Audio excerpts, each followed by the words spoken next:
Hi, Commissioners Sauger and Groth. I appreciate you being here. Maybe we'll just wait another minute to see if we get some other folks joining us.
All right, it's a few minutes after 5:30. I see a few people have joined us.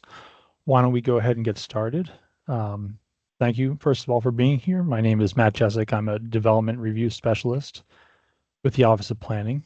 Um, I hope everyone can hear me. If not, uh, give me some kind of sign.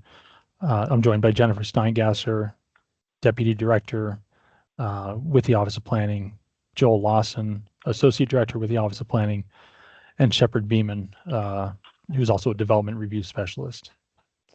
Um, we're excited to have ANC commissioners here to give us feedback on the Office of Planning's latest proposed zoning text amendment, and this is to address issues that we've seen over the years regarding alley lots. Before we get into the meeting, I just want to let everyone know we're recording the meeting and it's being electronically transcribed, and we can post those on our website afterwards. But thanks again for joining us. We wanted to get your input, your feedback on our proposals before we present them to the Zoning Commission.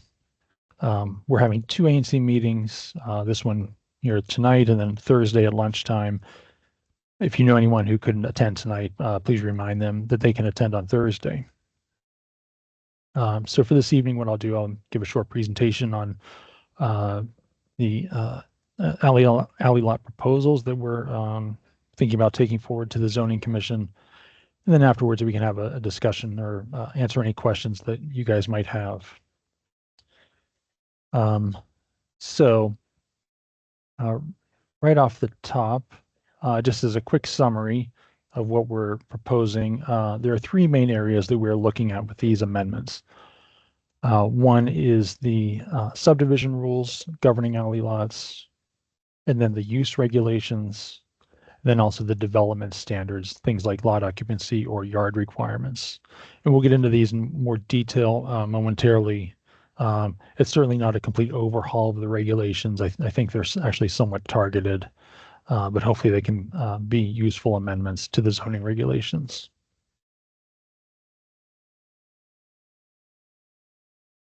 So now just to step back momentarily and do a bit of background, how did we get here? It really started with the Zoning Commission itself, who they reviewed a previous text amendment regarding alley lots. It was approved about 5 years ago, dealing with the conversion of alley tax lots to alley record lots.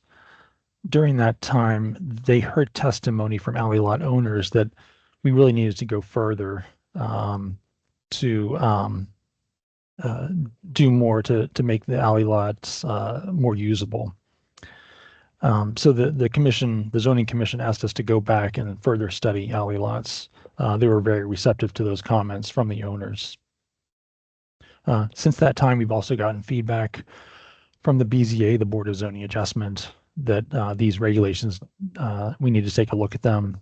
Also, the owners have kept in touch with us, asking for improvements to the regulations.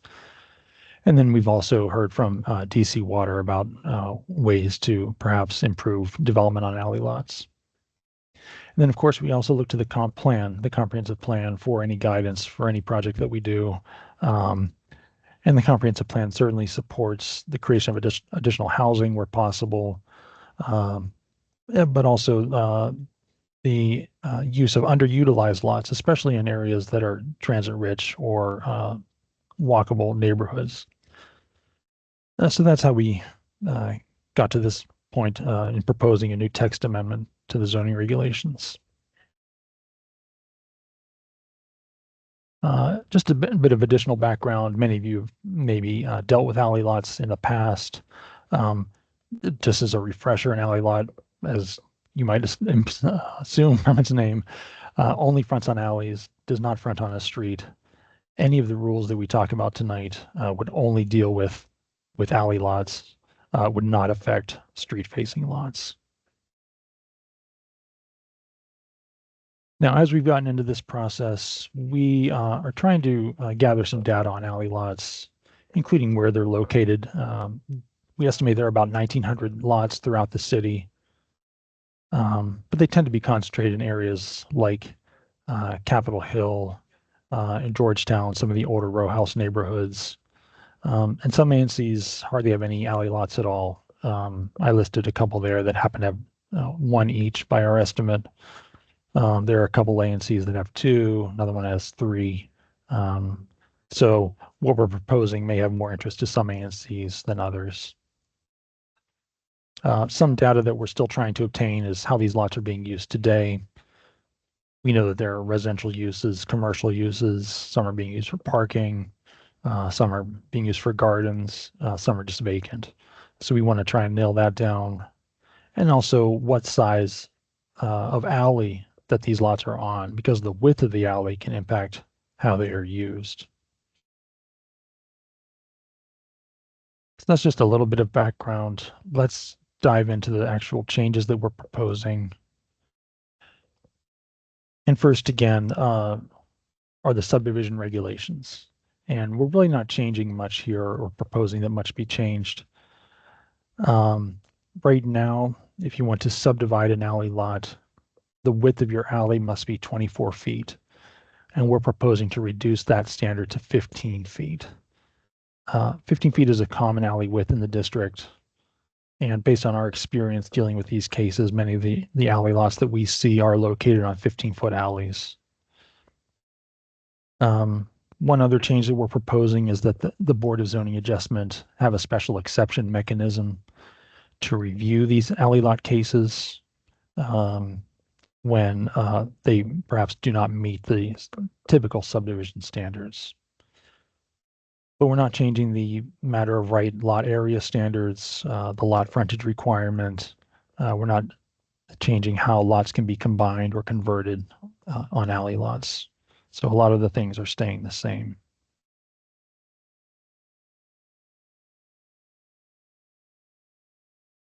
And the next area we're looking at are the use permissions on alley lots. And why don't we start with our R1 and R2 zones. These are our low density detached and semi-detached residential zones. And today, no residential is permitted on an alley lot in those zones. And what we would want to do is, just like street-facing lots, that there could be one unit per lot, as well as an accessory unit, and that would either be done as a matter of right, the accessory unit, or by special exception, depending on whether your lot meets the minimum lot area threshold. In the R3 and RF zones, and these are our typical row house zones, we're proposing something similar. You can do one unit today. What we're proposing is that you can do an accessory unit in the R3 zone or a second principal unit in the RF zone, again, depending on lot size. And then in the RA zones, again, one unit per lot is permitted today. We're proposing that two units per lot be permitted with this amendment. Then finally, on uses in residential zones, there is also an alley width requirement here of 24 feet. We're also proposing here that that be reduced to 15 feet, just as with the subdivision rules. There is today a special exception mechanism to allow for smaller alley widths, and we are not proposing any changes to that regulation. So that's uses in residential zones. In commercial zones, we're not proposing any changes. The uses that are available for street-facing lots are the same as for alley lots, and we're proposing to leave that the same.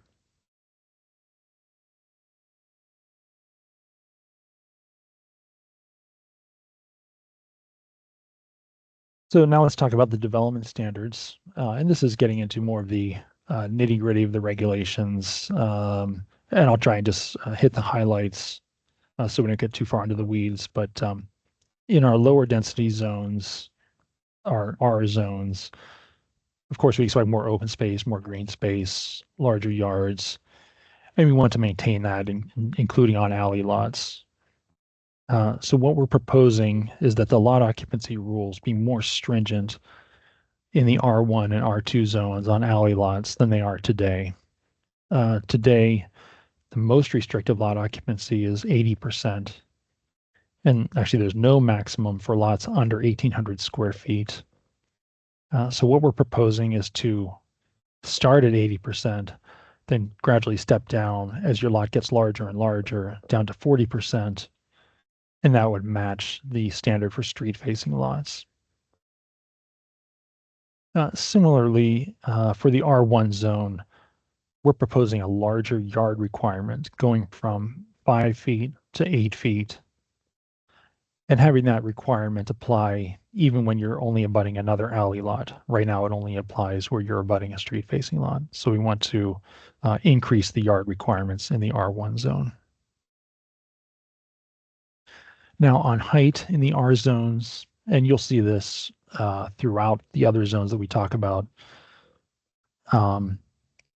we are proposing to increase the height by 2 feet to a maximum of 22 feet. And that is to align with the rules governing accessory buildings in these zones.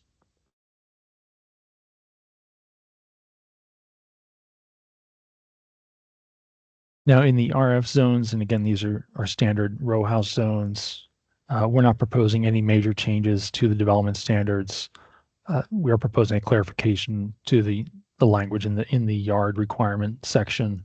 It was a little bit ambiguous. And then also the change to the height regulation that I mentioned.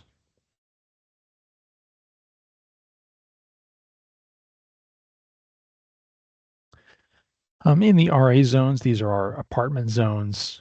It's interesting, there's no lot occupancy standards called out today for alley lots, so we want to insert that standard, and we've borrowed that language from the RF zones just to add some clarity to the alley lot regulations.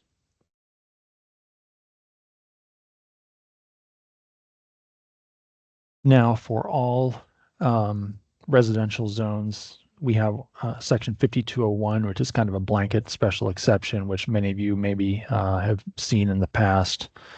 And we want to make this the same for alley lots as it is for street-facing lots by adding in potential relief to lot occupancy. So that's something that the Board of Zoning Adjustment can review.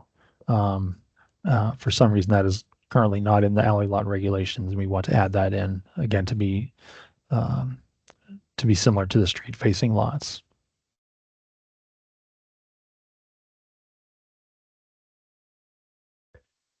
Now moving on to our MU zones, which are mixed-use zones, which you find along commercial corridors typically. No real significant changes here. Just like the RA zones, we want to insert a lot occupancy standard where today there is none. So we want to fill that gap.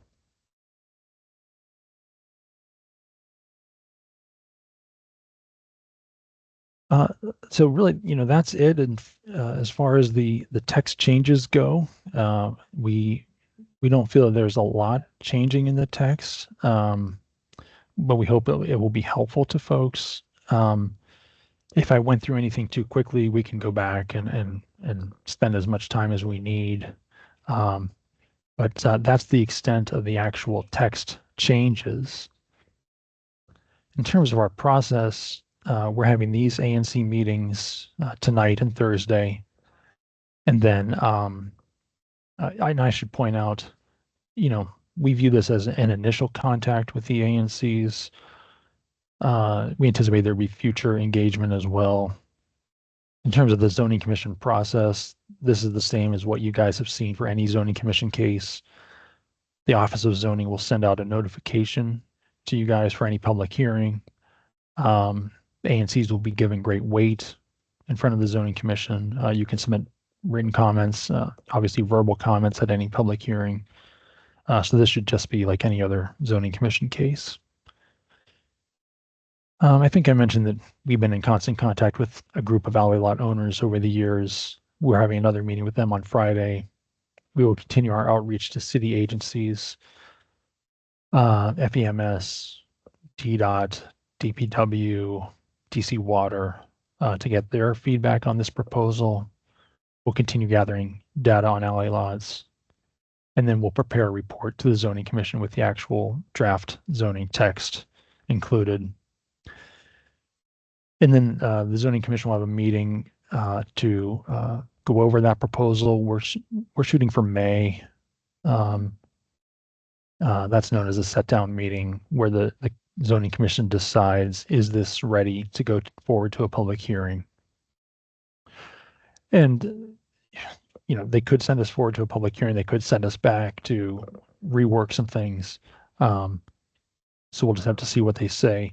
Assuming that they send us forward to a public hearing, we would anticipate further outreach. Like I said, we'll take all the input from you guys, from the general public, from the alley lot owners, and of course the zoning commission themselves, and incorporate that into our final proposal.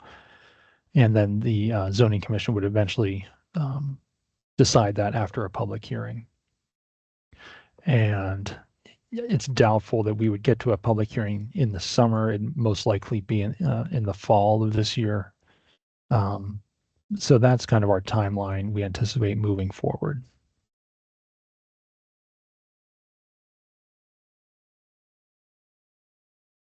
So again, happy to go back and go over any areas that we covered. I know that was quite a few changes there that I went over quickly, but happy to go through them again.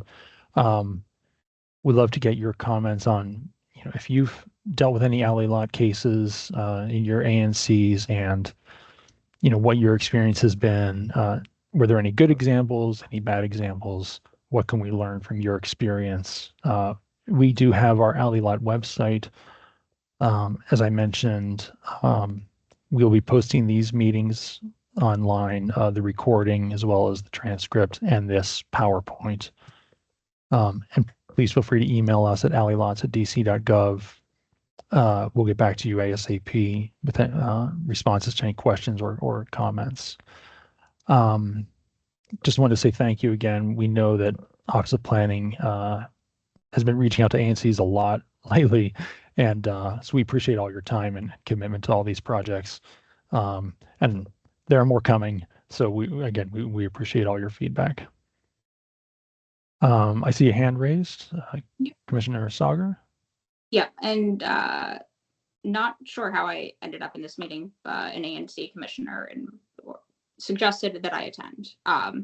I live in AU Park in R1B zoning. I live directly adjacent to an alley lot. And one major concern I have with these proposed or pending, amendments that you're considering is that there are different types of alley lots that don't seem to be considered, right? On the website, you show alley lots that are separated by alleys.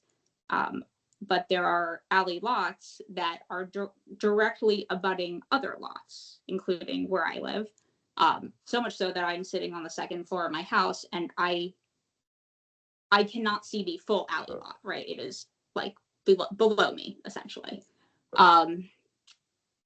So I think really we need to consider that there are different configurations of alley lots, and it doesn't make sense in R1B zoning for whatever these amendments would be to apply to alley lots. Or my question is, is your intention for them to, these amendments to apply broadly to all alley lots, even that don't fit within the diagram on the website that you've shown? And I think you showed it on the first or second slide. Yeah, let me go back to that. Just something to refer to. Yeah, sorry if this diagram was confusing. This was just an example that we pulled as one example of alley lots. But yes, you're correct. They come in all different configurations. And these amendments would apply to all alley lots. I think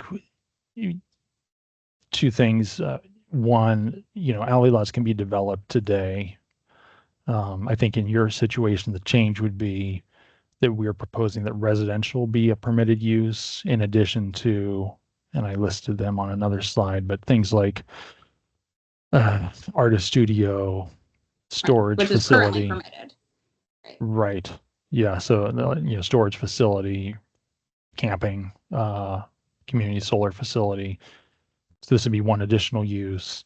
Where we were trying to maintain the character of the R1 zones is by decreasing the lot occupancy and increasing the yard requirements. Right. But My I concern hear is your that it doesn't concern. maintain the character of this neighborhood at all. There are many deep lots. So for example, 0163. So imagine that 3/4 of that is chopped off, right? Right. And so my lot is the front lot that it's actually non-conforming, right? But it looks like it's conforming because there's this big lot behind it that is undeveloped and that I actually have an easement over because my lot is so small. So I really think you need to consider that it does not make sense in this neighborhood where I'm, it's a very walkable neighborhood. There are kids playing basketball in the alleyway right now. I do not park. I have a parking spot, right? I do not park my car there because the 15-foot alley is so narrow, right? My husband actually has an electric car. We have a charger there. He does not use that. He drives to a supercharger or wherever, whatever gas station charger there is, because 15 feet is so narrow to turn into our spots. And there are dogs and people who use these alleys all day, every day.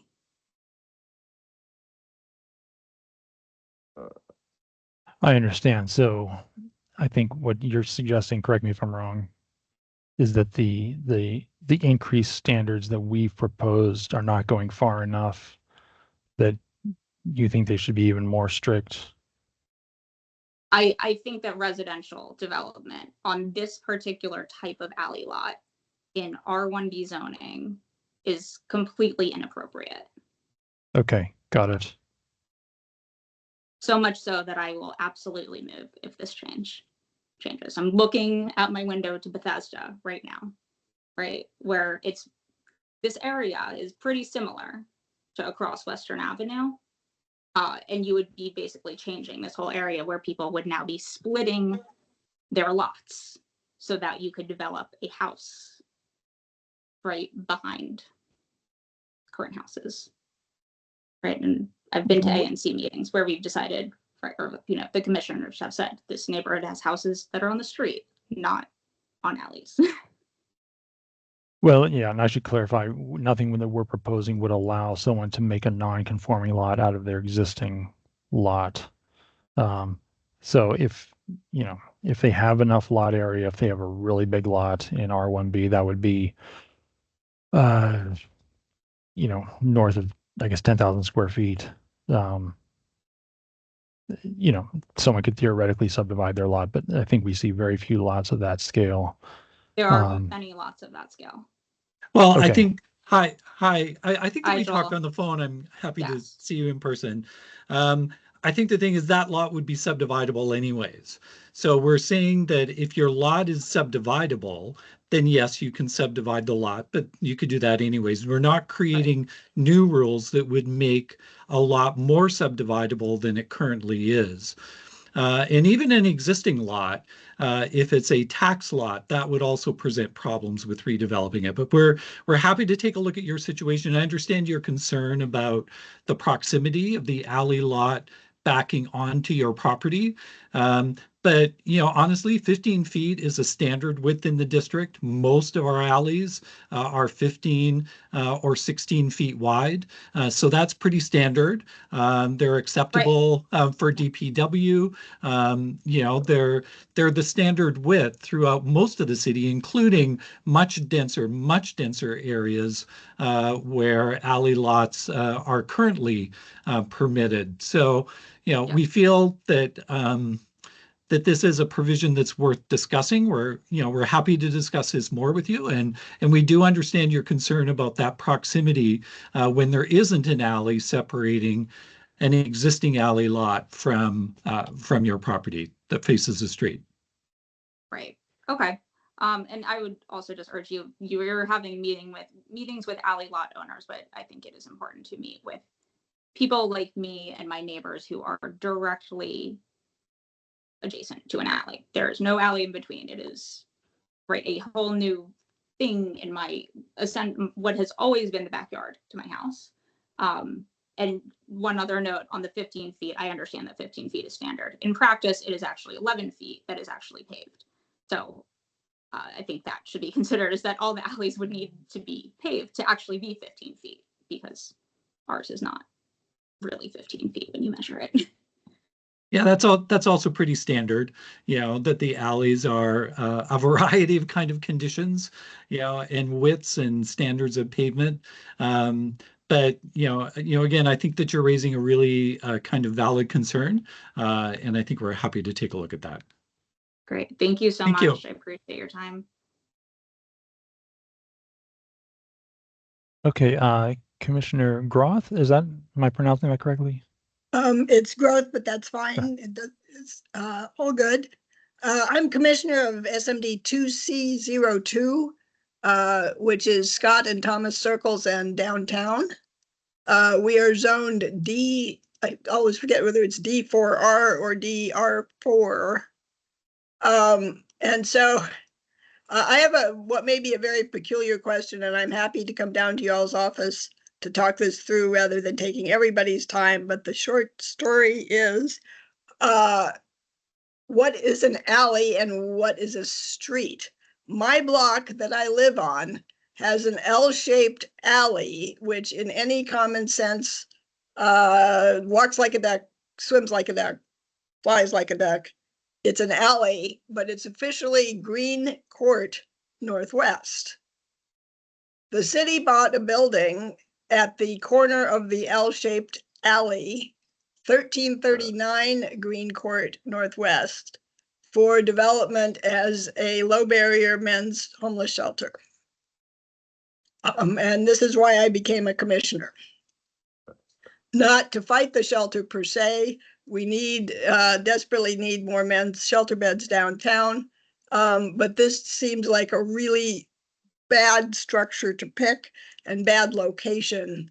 So I don't know whether this is an alley lot or not, and whether your rules I didn't know that anything about a height limit on an alley lot structure. For example, the current structure, which was built in the early 1930s, is 4 stories, and they're talking about potentially taking it down and going up, who knows, maybe 10 stories, because they want 150 beds, a medical clinic, a day services program, and 25 hypothermia beds, which there's no way that will fit in the existing structure. So I've had a lot of questions that no one seems willing to answer. The status of it right now is that they have backed off of design phase back to planning stage. And DGS is supposed to be doing a feasibility study for DHS about construction options given current zoning. And so I'm trying to figure out, what does any of that mean? And I think the alley lot designations could prove helpful here. I've been telling my constituents, could we possibly skip the lawsuits to try to stop the shelter, because the city has always won. But if there's a winnable case, I don't want to say that. And on the reverse side, if there is a winnable case, I would much rather that the city withdraw the project than all of us go through all of that. So I don't know if you can get a fire truck to this structure. There are no sidewalks whatsoever. The yard requirement could not possibly be met. It's literally landlocked on all four sides by alleys and a 10-foot easement and my own building. Well, yeah, maybe I should probably look at this particular case and get back to you with any information I can find. That in would be general, awesome. Sure, no problem. In general, we're not touching the alley lot regulations for D zones. We're physically rearranging them in the regulations to just so they are in the same format as the other regulations, but we're not touching the substance of them. But let me look at your case in particular, 1339 Green Court, and see if Green Court is a street or an alley, and what I can find out about that building in particular and what rules I might would apply very to much it. appreciate it. I'm also in conversation with the zoning attorney that's now on the staff of the Office of ANCs. And over the weekend, I did ANC training at the OAG office, and they have zoning people. So I'm now in conversation with them, trying to, as a brand new commissioner, dive into the labyrinth of zoning. But yes, I would appreciate any insight that you could give. And as I said, I'd be more than happy to come down and talk through some of the what am I even looking at here questions. Sure. Yeah, let me see what I can find out, and then we'll go from there. And happy to meet with you or whatever we need to do to get That some would more be great. information. Again, my SMD is 2C02. Right. And I actually still have my campaign website up, which has a whole page on this building with all of my research up to date. That's my last name, Growth, GROTH, 2C02.com. Great. Okay. Thank you so much. Yeah, I'll get back to you hopefully within the next day or two. And please reach out, if you have any further questions or insights you can give us about that project. Thank you. Thank you. Thank you very much. Thank you. Commissioner Los, am I pronouncing that correctly? You are Gwen Lowe's, and I'm over in Georgetown ANC 2E, and I'm the chair. And I'd love to get your perspective. We're have the second most highest number of alley lots in the city, according to your list Right. by ANC. And I'd love to get your perspective on what you think the changes, the key changes are, the opportunities and the challenges, to put it into really the layman term of what you're, expecting to get out of this. Yeah, I think you probably have some R3 zones in your ANC. You can maybe correct me if I'm wrong, but we're not proposing a lot of changes to R3. I think the major change might be actually, let me go back up to the use, where today you can do 1 unit per lot. But we are proposing that an owner be able to do an accessory unit like you would on a street facing lot. The difference would be on a street facing lot, you could do an accessory unit as a matter of, well, I shouldn't say it as a matter of right, because there are standards that need to be met. But the accessory unit would be a matter of right, at least as far as the lot area is concerned. If you are above the lot area minimum in R3, but it would be a special exception if less than that. So I think we could see, maybe some additional residential units. I think in your ANC, I'm guessing that many of the alley lots, and this is something like I mentioned, we're trying to nail down, are already developed. So to the, I don't know if we can quantify how much the new development we would expect to see.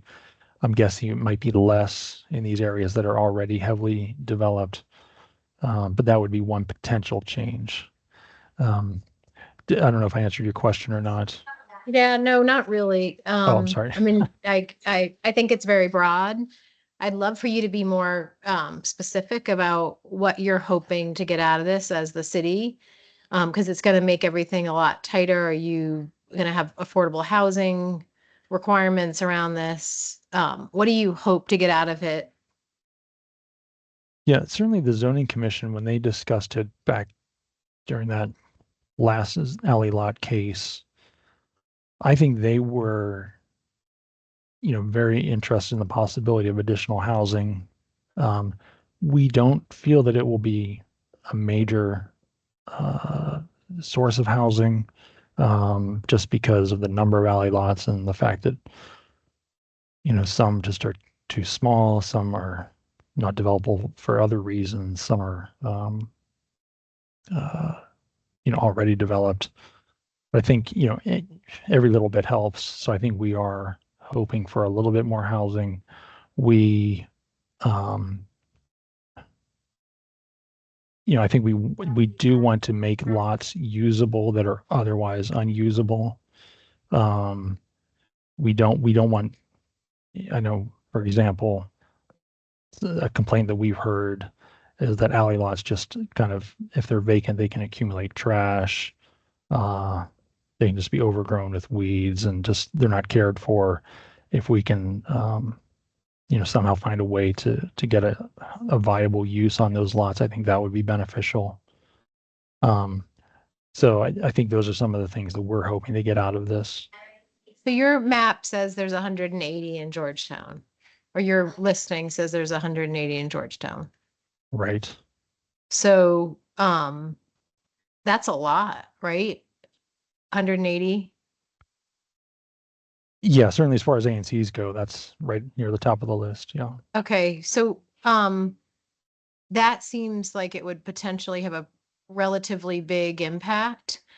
And I think I heard the woman earlier about, people using it for transportation, or it's right at 15 feet and it's very tight. It's not, and maybe I haven't looked at all your materials, but I don't think these materials are clear enough as to what the actual impact is and where it applies and if there's exceptions. And we have a lot of people building right up into the getting exceptions on what is already a lot occupancy zones. Everyone gets an exception on their lot occupancy zones, and therefore we have flooding in basements. And I'm imagining that everything will get accepted here, and I'm wondering what the environmental review was. And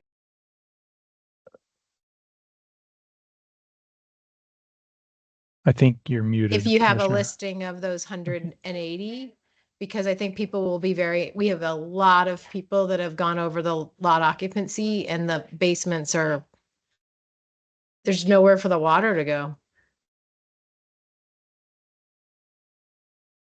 Your audio cut out there briefly, but I think you said you were looking for a list of all the lots.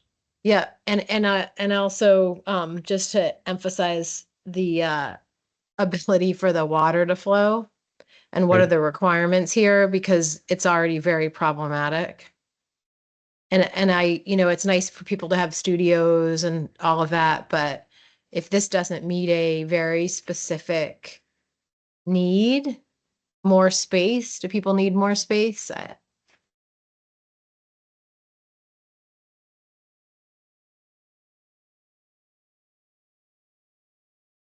I'm sorry, Commissioner, you're muted again. Did you have anything?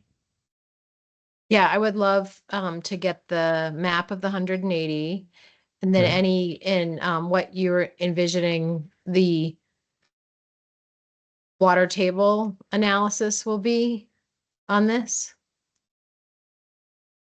And then any requirements you're gonna have for actual affordable housing.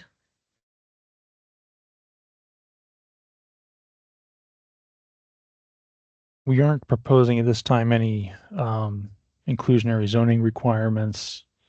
Um, uh, Again, we didn't look at this as a major source for new affordable housing. I think just due to their nature, alley buildings tend to be smaller and then could theoretically be more affordable. But we were not proposing anything formal in terms of inclusionary zoning. But we can certainly work with DOEE and their stormwater folks to see if they can lend their expertise into providing some sort of analysis as to um, um,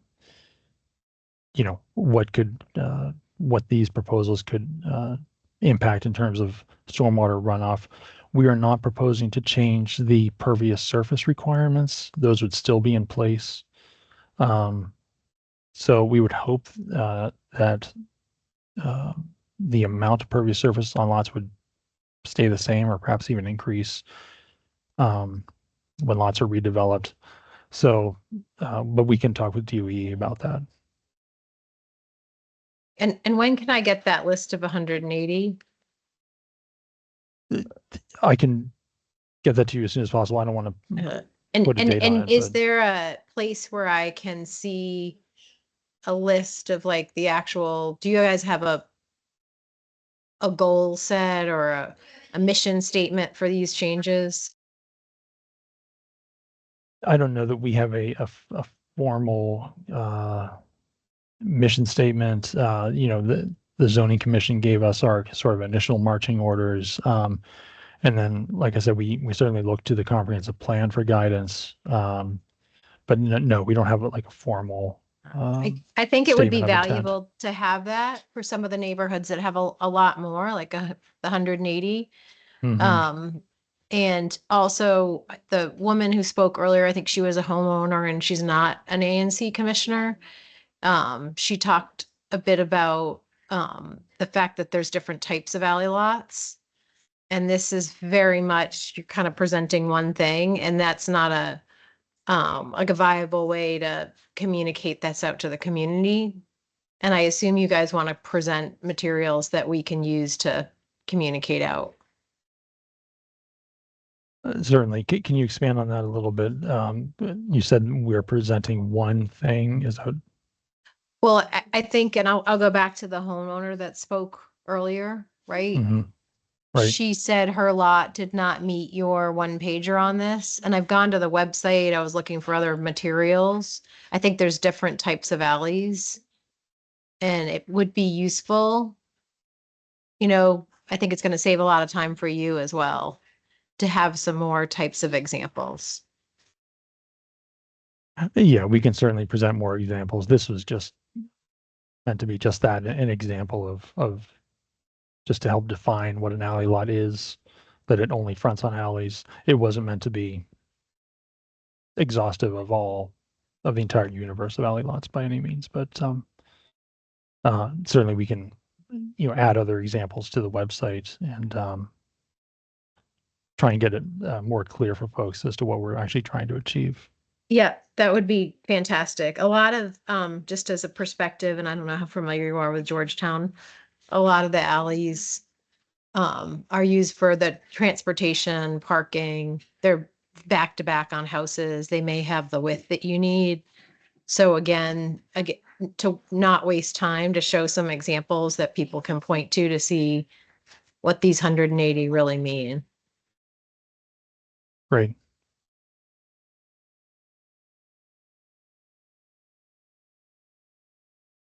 Okay, we can work on that. Thank you so much.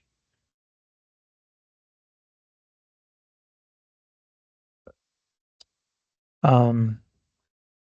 Sauger, you had your hand up? Yeah, just wanted to clarify one thing. So the change in R1, I'm sorry, I had no idea how to get my hand. No, there we go. There, now it's down. Okay. The change to R1 zoning, you're saying you could now build a house, one house plus an ADU on it. Is that right? Or is it only an ADU, or is it one or the other? Yeah, the first statement was correct. Our proposal is that you could do 1 unit per lot plus an accessory unit. And that would be the same as a street facing lot today. Understood. Okay. Yeah, just want to reiterate, it does not make sense to me. It completely changes the character of this neighborhood where there are like kids playing outside and right, there is space here. I moved here because there is space. And it would completely take that away. So I hope you consider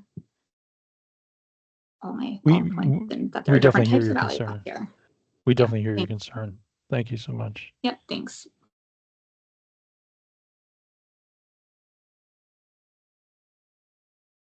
Is your hope that, all this space will be filled in? Is that the, again, with the mission statement that you want it all filled in? So we could look at a map and just say it's filled in. I wouldn't put it that way. I mean, I think we've heard from multiple owners all over the city that there are difficulties in developing their lots that they own. So we don't want to put unnecessary roadblocks in place, but we also don't want to take away the ability of neighborhoods to review changes. So that's why we are implementing some special exception processes that would allow for ANC and neighbor and Board of Zoning Adjustment review. I think there's a variety of uses that could go on. Certainly residential is one that we are proposing to expand in some ways, but there's already a range of uses actually right on the screen here. It's not a big universe, but there are a variety of things that can be done today without any changes to the regulations. Parking, artist studio, agriculture, storage. So this would be one, in some zones, this would be one more use on that list. So for But, the yeah. exceptions, you're talking about the lot occupancy exception would be adjusted and the rear yard exceptions as also for the surrounding houses. Ask that question again. I'm sorry. So for the surrounding homes that are next to these alleys, these alley lots, the rear yard requirements will be changed, obviously, or no? I want to understand that as well. How much rear yard and lot occupancy apply to these alley lots that you're envisioning? Again, I'm just trying to get my head around an actual, with these 180 within Georgetown. Sure. Yeah, no, we're not proposing any changes to the street facing lots. What we are proposing is, well, in the R1 and R2 zones, and I don't know that this would apply so much in your ANC, but in the R1 and R2 zones, we would have a more strict lot occupancy for alley lots than exists today, and greater yard requirements in the R1 zones. Those development standards, lot occupancy and yards, would not change for the R3 zone, which I think much of your ANC, I think you have a lot of R3 in your ANC. We are not changing those standards at all, the lot occupancy or the yard requirements.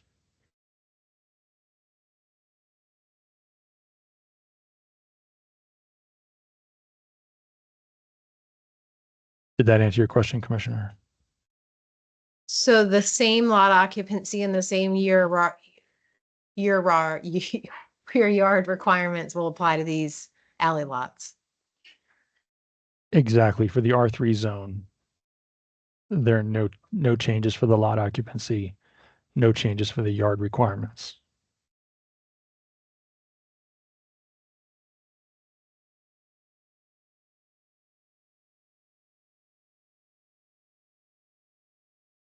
I see another commissioner has raised their hand. Hi, Hello. Commissioner. Hi. I'm sorry, I'm late, so this question may have been answered already, but it's a quick one. Would these development standards allow new alley lots to be created? Like if a homeowner had a very large backyard and wanted us to take off the back and create and allow it to be a new house, would that be allowed? Well, theoretically, they could do that today if their lot is Okay. large enough.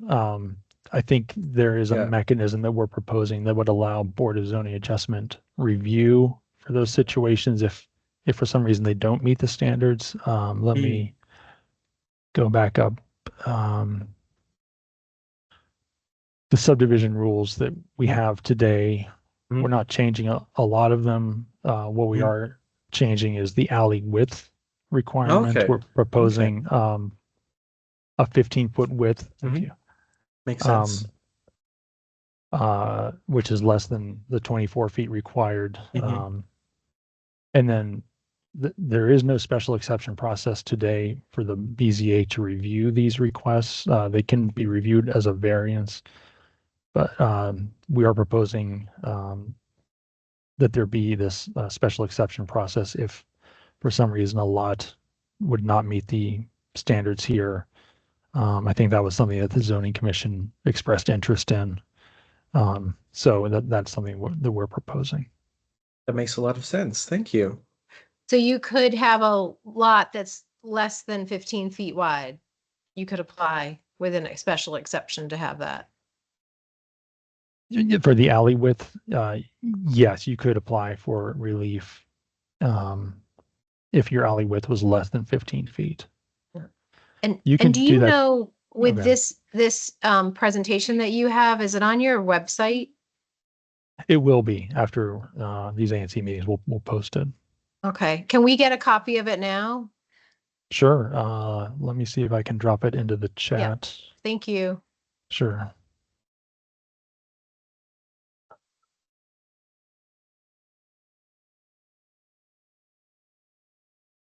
Just give me 1 second here.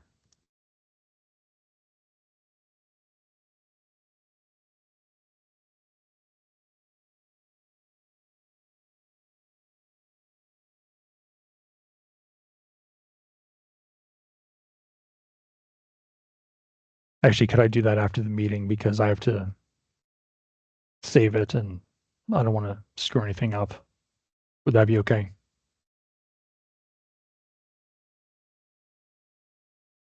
Maybe you can email it out to us just so we have it, those of us that were on this call.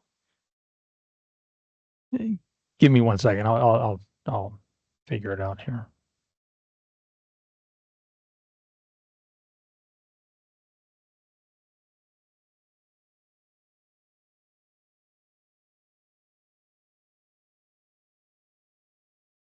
Actually, let me stop sharing my screen for 1 minute and then that would help things.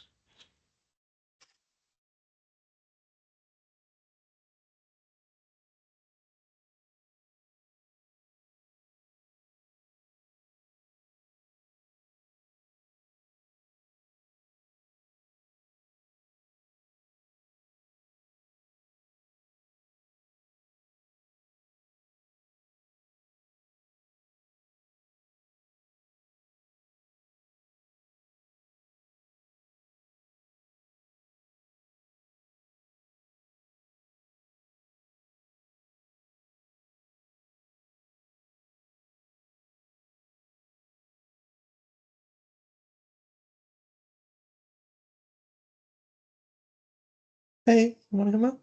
Sorry. Hey, Matt, this is Shepard. Do you Yep. want me to take care of that and you can just continue with the questions? Yeah, the PDF is in the folder. If Okay. you could put it in the chat, that'd be great. Thank you. Awesome. We'll do. Thank you. Problem. Oh, Shepard, that's on the X drive. Okay. Okay, sorry, folks, about those technical difficulties.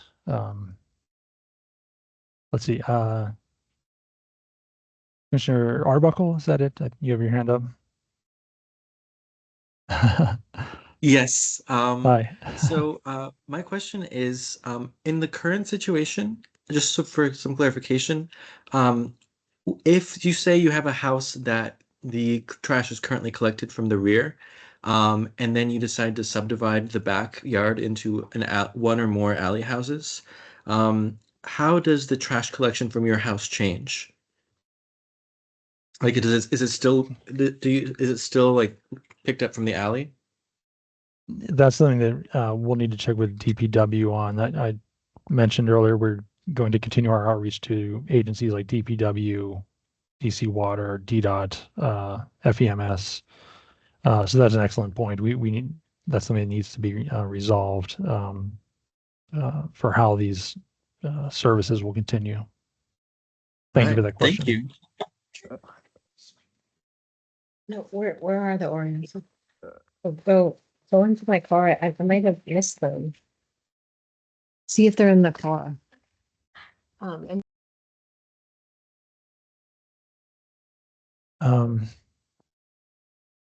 Well, any other questions? I know we're efforting getting this presentation in the chat. It was giving me difficulties, so I apologize for that. hi, this is Commissioner Lowe's again. Hi. With regard to kind of a similar question to the gentleman that just spoke, trash. Are these with easements if people are needing access to the back of their home is attached to the alley lot? Yeah, I mean, I think that's one solution that could be explored. Whether, oh yes, go ahead. Well, I see you have special exceptions that go to the BZA, so you've incorporated that aspect, but have you incorporated easements for access for impacted parties? Not specifically. All alleys, you can't just cut off an alley from someone else who's using the alley. An alley closing needs to be approved by the city council. And I think Office of Planning would not support an alley closing if that somehow prevented access from other people who need the alley. And I can't really speak for DDOT, but I'm pretty confident they would not support an alley closing that would somehow eliminate access from other people. Yeah, I don't know. I mean, you said the purpose of the call is to think about the writing of the regulations.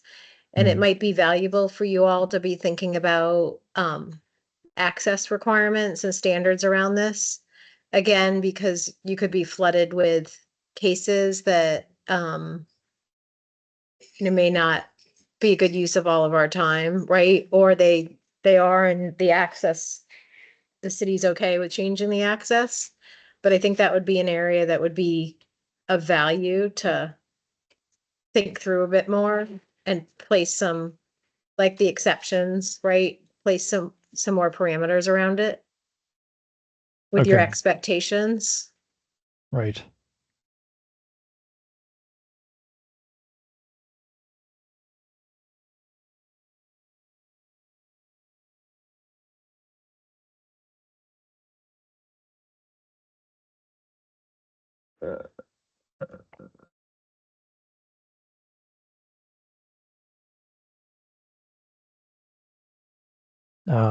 Shepard, are you having any luck with the presentation?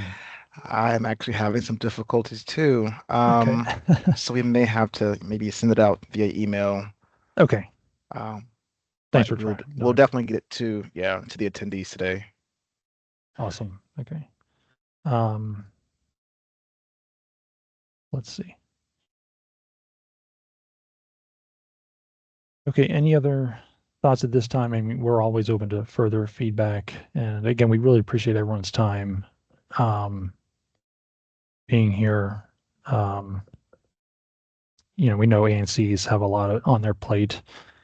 So for all of these Office of Planning projects, we appreciate your feedback. Yes, Commissioner Arbuckle. I'll just say that I'm very excited about the idea of alley lots. There are many neighborhoods where The backyards are very long, and I think that it could be a really good source of a different style of new housing that could be pretty fun for a lot of people. So I think it's a great idea. And I wish you all well as you work on making these new updates. And the updates so far look really good to me. Thank you for that feedback. Yes, Ms. Sauber. Sorry, I don't actually think I meant to raise my hand, but yeah, I mean, I appreciate that you're, trying to create other styles of housing, but it just, it seems as though certain neighborhoods are being forgotten, and the types of neighborhoods that they are not being considered, right? Because where I live, right, like the edge of the city is very, very different than Capitol Hill and Georgetown. For sure, for sure.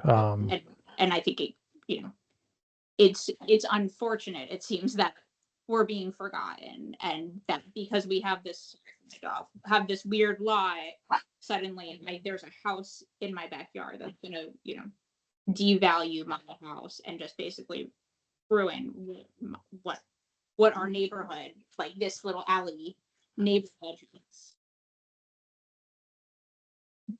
We appreciate your comments. It was not our intention to, I assure you, we did not forget your neighborhoods. So please stay engaged throughout the process, and we want you to continue to provide your feedback to us, and we'll take these comments and study it further.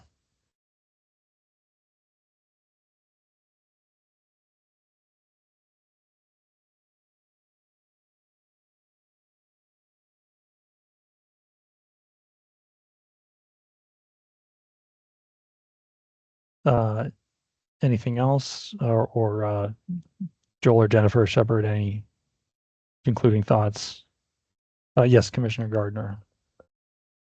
Yeah, I just wanted to echo what Hector just said. I think it's always good to see you all trying to come up with creative solutions here. And I think, as you're trying to optimize, always hedging towards improving the ability to construct novel housing should be the top priority for you all. So again, kudos to doing this, and I hope to see it come to fruition. Thank you.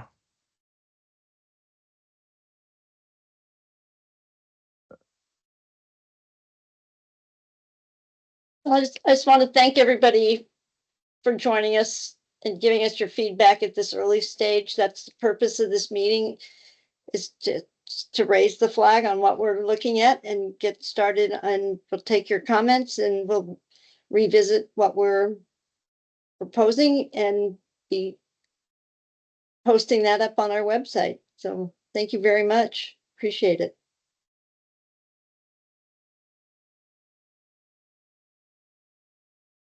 And with that, I'm going to say good night. Okay, I think that's it. Thank you, everyone. Really appreciate your time. Thanks, everyone. Good night.